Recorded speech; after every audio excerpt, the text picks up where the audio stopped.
নমস্কাৰ এই মুহূৰ্তত আপোনালোকে চাইছে সাহিত্য টেকনলজি ইউটিউব চেনেল এই চেনেল ৰাজ্যৰ খবৰটোতে কেইবাটাও গুৰুত্বপূৰ্ণ খবৰ আপোনালোকলৈ আগবঢ়াইছে যিকেইটা খবৰ আপোনালোকে জনাটো অত্যন্ত দৰকাৰী আৰু এই খবৰকেইটা আপোনালোকে উপস্থাপন কৰাৰ আগতে আপোনালোকে যদি এই চেনেলটো নতুনকৈ আহিছে তেন্তে চেনেলটো প্লিজ ছাবস্ক্ৰাইব কৰি থব আৰু ভিডিঅ'টোত এটা লাইক কৰি উৎসাহিত কৰিব সন্ধিয়াৰ এই মুহূৰ্তত অতি গুৰুত্বপূৰ্ণ আজিৰ বিগ ব্ৰেকিং নিউজ এটা মুকলি হৈ আহিছে কিয়নো মুখ্যমন্ত্ৰী হিমন্ত বিশ্ব শৰ্মাৰ বিৰুদ্ধে এতিয়া কঠোৰ হৈছে ৰাজ্যৰ লাখ লাখ মহিলা কিয়নো মাইক্ৰ' ফাইনেন্সৰ ঋণ ৰেহাই ক্ষেত্ৰত কঠোৰ চৰ্তৰ বিৰোধিতা ৰাজ্যৰ মহিলা লাখ লাখ মহিলাসকলৰ কিয়নো বিনা চৰ্তে ঋণ ৰেহাই দিবত ইতিমধ্যে ভয়ানকভাৱে আন্দোলনৰ কাৰ্যসূচী আৰম্ভ কৰিছে আৰু মাইক্ৰ' ফাইনেন্সৰ ঋণ ৰেহাই ক্ষেত্ৰত কঠোৰ চৰ্তক লৈ ইতিমধ্যে হাজোৰ ৰামটিয়া নামপাৰাত চৰকাৰৰ বিৰুদ্ধে ক্ষোভ উজাৰিছে অধিক অৰ্ধশতাধিক মহিলাসকলে আৰু মাইক্ৰ' ফাইনেন্সৰ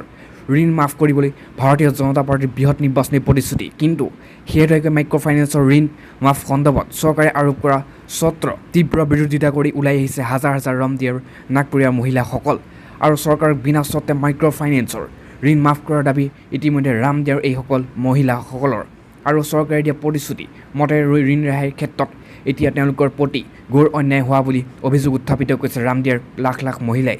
আৰু নিৰ্বাচনী প্ৰচাৰৰ সময়ত প্ৰতিশ্ৰুতি দি চৰকাৰে গঠনৰ পাছত ওলোটা ঘৰ মাৰা বুলি ক্ষোভ উজাৰিছে ইতিমধ্যে এইসকল মহিলাই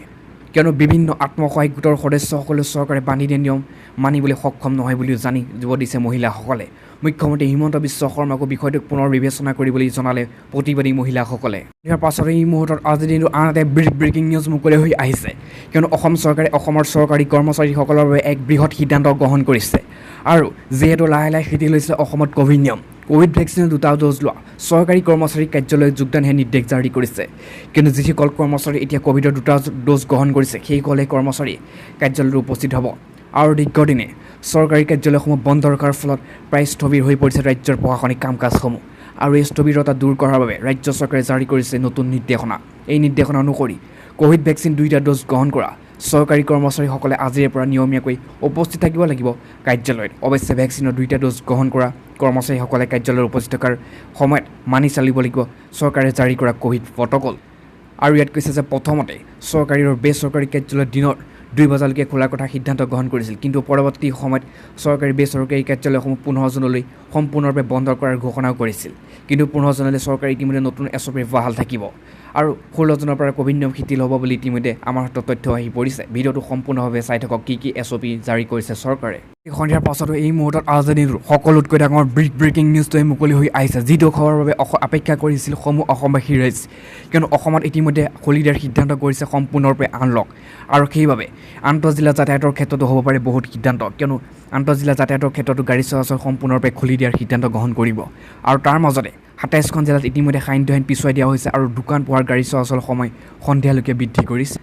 আৰু ইয়াত প্ৰথমতে কৈছে 16 জুনৰ পৰা শিথিল হ'ব ৰাজ্যৰ আন্তঃজিলা পৰিবহণ কি থাকিব কাইলৈৰ পৰা আহিবলগীয়া নতুন এছঅ'পিত ভিডিঅ'টোৰ মাধ্যমেৰে সবিশেষ জানক কিয়নো নতুন এছঅ'পিত কি আহিব সেইবাবে চৰকাৰৰ বিশেষ সূত্ৰই আমাৰ হাতত তথ্য দাঙি ধৰিছে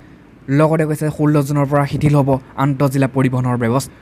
আৰু নতুন এছঅ'পি যি চৰকাৰে জাৰি কৰিছে এই এছঅ'পিত কি আছে কাইলৈৰ পৰা কি আহিবলগীয়া এছঅ'পিত খোলা থাকিব সম্পূৰ্ণকৈ চাই থাকক ভিডিঅ'টো আৰু সকলোৰে মনত প্ৰশ্ন উদয় হৈছিল জিলাসমূহৰ মাজত আৰম্ভ হ'ব নেকি যাতায়াত আৰু কিছু জিলাত শিথিল হ'ব পাৰে পৰিবহণ ব্যৱস্থা কিয়নো ক'ভিড আক্ৰান্তৰ সংখ্যা হ্ৰাস পোৱা জিলাসমূহত হ'ব পাৰে শিথিলতা আৰু এই সন্দৰ্ভত চলি আছে চিন্তাৰ চৰ্চাসমূহ কিয়নো সান্ধ্য আইনৰ সময়ো কিছু সময়ত হ'ব পাৰে সাল সলনি কিয়নো ইতিমধ্যে এই কথা নিশ্চিত হৈ পৰিছে যে সন্ধিয়ালৈকে সকলো দোকান পোহাৰ ইতিমধ্যে আবেলিৰ পিছত ইতিমধ্যে বৃদ্ধি কৰা হৈছে দোকান পোহাৰ খোলাৰ সময় আৰু তাৰ মাজতে গাড়ী চলাচলৰ সময় বৃদ্ধি কৰাৰ সিদ্ধান্ত গ্ৰহণ কৰিছে অসম চৰকাৰে কিয়নো ইতিমধ্যে দিনৰ 2 বজাৰ যি কাৰফিউ আছিল সান্ধ্য আইন আছিল সেই সান্ধ্য আইন দিনৰ 2 বজাৰ পৰা পিছুৱাই দি ইতিমধ্যে সন্ধিয়ালৈকে পিছুৱাই দিয়া হৈছে আৰু ইতিমধ্যে দোকান আৰু গাড়ী চলাচলৰ ক্ষেত্ৰতো নতুন নিয়ম জাৰি কৰিছে আৰু কিছু সময় পিছতে চৰকাৰে নিজে যিখন অফিচিয়েল ৱেবছাইটত ইতিমধ্যে যি এছঅ'পি মুকলি কৰিব সেই এছঅ'পিখন আমাৰ হাতত আহি পৰিব কিন্তু চৰকাৰৰ বিশেষ সূত্ৰ মতে জনোৱা মতে আমাৰ এই হাতত তথ্য আহি আজি সন্ধিয়াৰ পাছতো এই মুহূৰ্তত আজিৰ দিনটো আন এটা ব্ৰেকিং নিউজ এটা মুকলি হৈ আহিছে কিয়নো সকলো দোকান বজাৰ মুকলিৰ অনুমতি ক'ভিড বিৰোধী নিষেধাজ্ঞা ইতিমধ্যে শিথিল কৰিছে আৰু তাৰ লগতে কৈছে দেশত প্ৰাণঘাতী ক'ভিড মহামাৰীৰ সংক্ৰমণ সংঘাৰ অব্যাহত আছে মহামাৰীৰ দ্বিতীয় ড'জ যোৱাৰ সংক্ৰমণ বিগত 24 ঘণ্টাত আক্ৰান্ত হৈছে 80,834 গৰাকী লোক সমগ্ৰ ভাৰতবৰ্ষতে ইফালে কেন্দ্ৰীয় স্বাস্থ্য মন্ত্ৰালয় কল্যাণ মন্ত্ৰালয়ে সদৰি কৰা অনুসৰি এই সময়ছোৱাত ক'ভিড মহামাৰীৰ প্ৰাণ হেৰুৱাইছে 3,333 গৰাকীয়ে আৰু অৱশ্যে দেশজুৰি কোভিড মহামাৰীৰ সংক্ৰমণ হাৰ একেৰাহে ষষ্ঠ দিনৰ বাবে 5% তলত আছে। এইটো এটা বহুতে ভাল খবৰ। আৰু তাৰ পাছতে বিগত 24 ঘণ্টা দেশৰ পজিটিভিটি হাৰ আছিল 4.25% মাত্ৰ। আৰু দেশত ৰাজধানী মহানগৰ দিল্লীত কোভিডৰ দ্বিতীয় যোৱাৰ বাবে বিদ্যালয় আৰু মহাবিদ্যালয় বন্ধ আছিল বুলি মুখ্যমন্ত্ৰী অৰবিন্দ কেজৰিৱালে ঘোষণা কৰিছিল। কিন্তু আজি অৰবিন্দ কেজৰিৱালৰ পৰা আজিৰ নিষেধাজ্ঞা ইতিমধ্যে শিথিল কৰিছে। সিদ্ধান্ত গ্ৰহণ কৰিছে কেন্দ্ৰীয় ৰাজ্যখনত। আৰু কেজৰিৱালে ঘোষণা কৰিছে যে কোনো ধৰণৰ যুগ্ম নম্বৰ অবিহনে আজিৰ পৰা সকলো বজাৰ পুনৰ মুকলি কৰা হ'ব দিল্লীত। আৰু 50% আসনত সুবিধাৰ ৰেষ্টুৰেণ্টৰ খোলাৰ অনুমতি প্ৰদান কৰিছে কেজৰিৱালে। আৰু অৰ্থাৎ কোভিড-19 মহামাৰী প্ৰতিৰোধী নিষেধাজ্ঞা শিথিল কৰাৰ পাছত দিল্লীৰ ৰেষ্টুৰেণ্টসমূহ 50% গ্ৰাহকে উপস্থিত থাকিব পাৰিব। অকল সেয়াই নহয়, এসপ্তাহৰ বাবে আনলক প্ৰক্ৰিয়া দিল্লীত অব্যাহত থাকিব। চৰকাৰে এই কথা স্পষ্ট কৰিলে। আৰু কোভিড প্ৰতিৰোধী নিষেধাজ্ঞা শিথিলৰ পাছত এসপ্তাহৰ ভিতৰত যদি সংক্ৰমণ হাৰ বৃদ্ধি নাপায় তেন্তে এই আনলক প্ৰক্ৰিয়া ধাৰাবাহিকভাৱে প্ৰয়োগ কৰা হ'ব দিল্লীত। কেজৰিৱালে এখন সংবাদমেলত ঘোষণা কৰা অনুসৰি এই সপ্তাহটোৰ ভিতৰত সংক্ৰমিত লোকৰ সংখ্যা বৃদ্ধি পায় তেন্তে পুনৰ কঠোৰ নিষেধাজ্ঞা বলবৎ কৰিব। আৰু ইফালে ভেকচিন লৈ যিসকল চলি থকাৰ সময়তে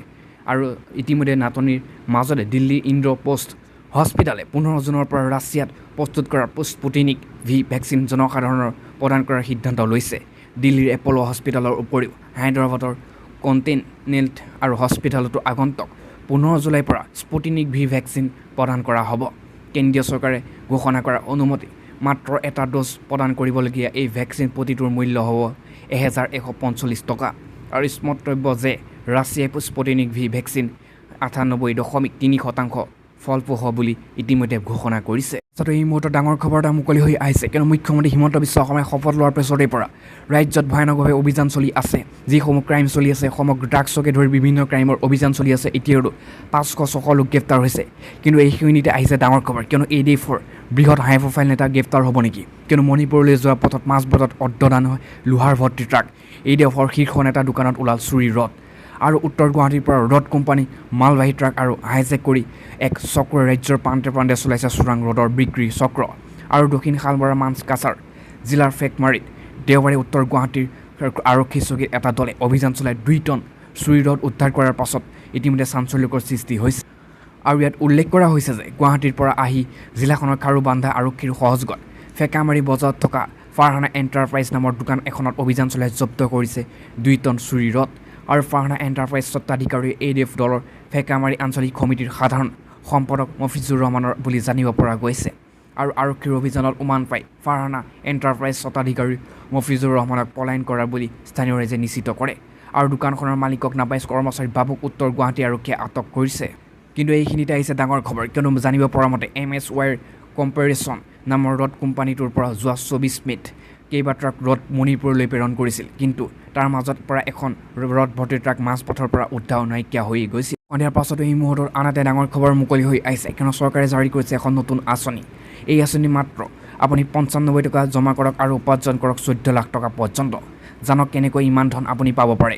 আৰু ইয়াত কৈছে যদি আপুনি সৰু উপাৰ্জনৰ জৰিয়তে ধন বেছি কৰিব বিচাৰে তেন্তে ডাকঘৰে আপোনাক বিশেষ সুবিধা প্ৰদান কৰি আছে। আৰু আপুনি আঁচনিখনৰ প্ৰতিদিনে 95 টকাৰ পৰা আপুনি জমা কৰি আপুনি 14 লাখ টকা উপাৰ্জন কৰিব পাৰিব।